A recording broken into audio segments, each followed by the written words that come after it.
Imagine the heavy crash of wooden pins echoing through a room filled with cigarette smoke and jukebox music. Or keeping score by hand using a wax pencil on a glowing overhead projector. Here are 10 bowling alley features that made Saturday nights fun. Before automated digital screens tracked every strike and gutter ball, keeping score required a bit of math and a lot of wax. In the golden age of bowling, players used transparent plastic sheets placed over a brightly lit overhead projector to manually record their frames. A designated scorekeeper wielded a grease pencil, carefully marking an X for a strike or a diagonal line for a spare. These bulky projectors sat at the central scoring table, casting a bright square of light onto the hanging screens above the lanes. It was a communal activity that sparked friendly arguments over addition errors and sloppy handwriting. By the late 1980s, computerized scoring systems began to replace this hands-on method, changing the dynamic of the game forever. Some nostalgic bowlers still miss the satisfying feeling of physically writing down a perfect spare. In the mid-20th century, the local bowling alley was just as much a place to smoke and socialize as it was a place to bowl. Ashtrays were not just common, they were physically built right into the architecture of the bowler's area. You could find metal ashtrays integrated into the ball returns, attached to the scoring tables, and resting on the curved fiberglass seats. The air was perpetually thick with a hazy cloud of smoke, blending with the smell of floor wax and fried food. In the concourse, massive mechanical cigarette vending machines with mirrored glass stood ready to dispense a pack for just a few quarters. As indoor smoking bans swept across the country in the late 1990s, these built-in ashtrays were slowly bolted shut or removed entirely. Today, the lingering scent of tobacco is just a memory of a different era. Long before alleys installed the sleek, underground ball return systems we see today, getting your bowling ball back was a loud, clunky process. The above-ground ball return featured an exposed wooden or metal track that ran straight down the center of the lane divider. After a roll, you could watch your heavy, customized ball slowly roll back to you, clattering loudly against the rails. When it finally reached the circular holding rack, it would smash into the other resting balls with a thunderous crack that added to the overall roar of the building. These exposed tracks gave the game a highly mechanical, industrial feel. As modern safety standards evolved, alleys eventually buried these return tracks beneath the floorboards. However, the distinctive rumbling sound of a ball traveling down an exposed wooden rail remains a cherished memory for veteran league bowlers. The unmistakable sound of a heavy ball hitting the lane used to be drastically different because the lanes were crafted entirely from solid wood. Classic bowling alleys utilized thick planks of hard rock maple for the first portion of the lane, while the back end was typically made from softer pine.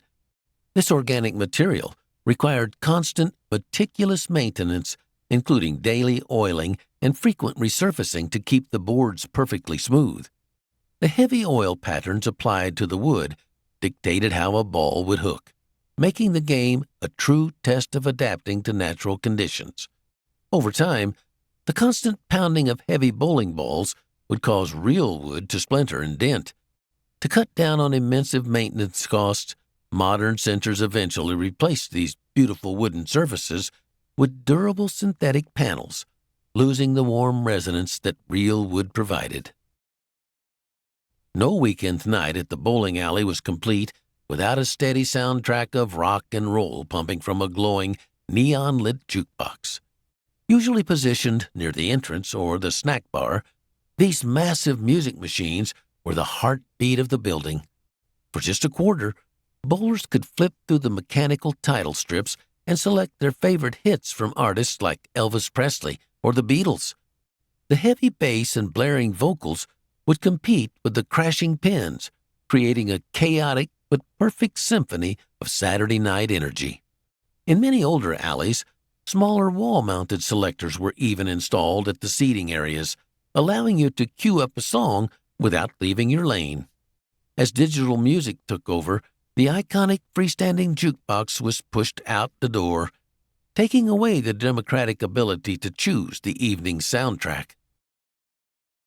The bowling alley snack bar was a culinary institution, offering a highly specific menu of comfort food that tasted better there than anywhere else.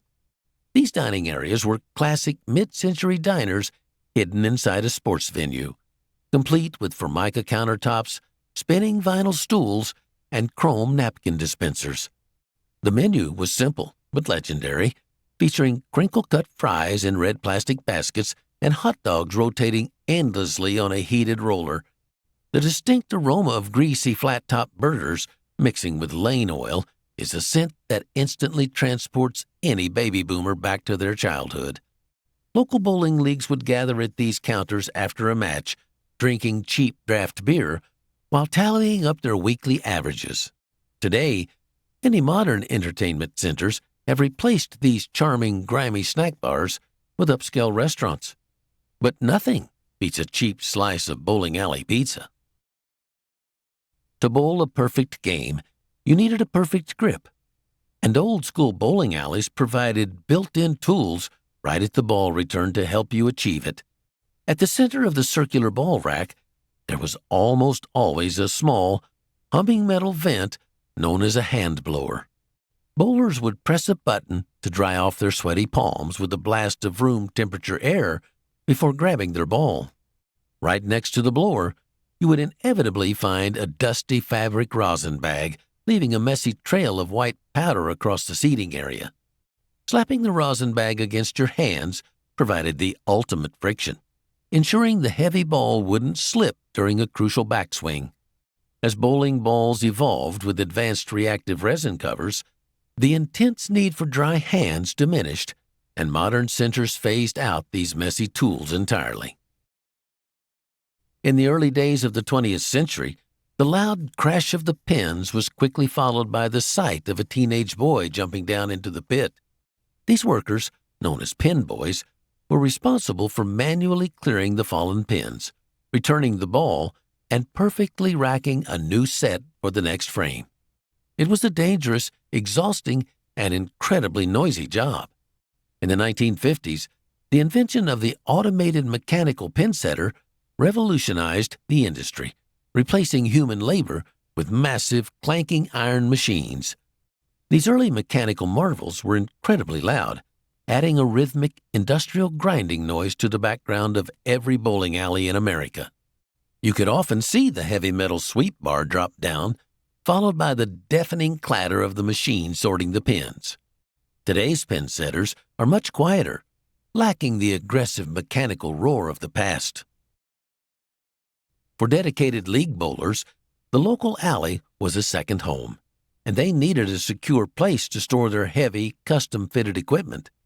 This led to the creation of massive locker rooms filled with hundreds of identical, ventilated metal lockers. These corridors smelled strongly of leather bowling shoes, foot powder, and stale beer, serving as a private sanctuary for the most serious players. Renting a locker meant you didn't have to lug a heavy leather bag back and forth from the trunk of your car every single week. It was a status symbol that officially cemented your place in the local bowling community. As league participation began to decline and casual bowling became the primary source of revenue, these massive locker banks took up too much valuable real estate. Most modern alleys have since ripped out these metal corridors. Before home consoles dominated the gaming market, the corner arcade at the bowling alley was a magical sanctuary for kids and teenagers. While the adults focused on their league standings, the younger crowd gathered around glowing, noisy cabinets tucked away in the back of the building. In the 1970s and 1980s, these spaces were filled with the ringing bells of mechanical pinball machines and the electronic bleeps of Pac-Man, Space Invaders, and Galaga. The arcade corner was a sensory overload, illuminated by flashing marquees and fueled by pockets full of heavy quarters. It was the perfect babysitter, keeping children thoroughly entertained while their parents bowled on the adjacent lanes. As the golden age of arcade games faded, these dedicated corners were slowly replaced by modern redemption games.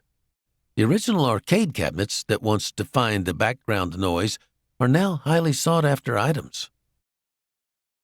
So, if you could bring back one feature from classic bowling alleys, what would it be? Drop a comment down below to tell us your favorite memories of the lanes.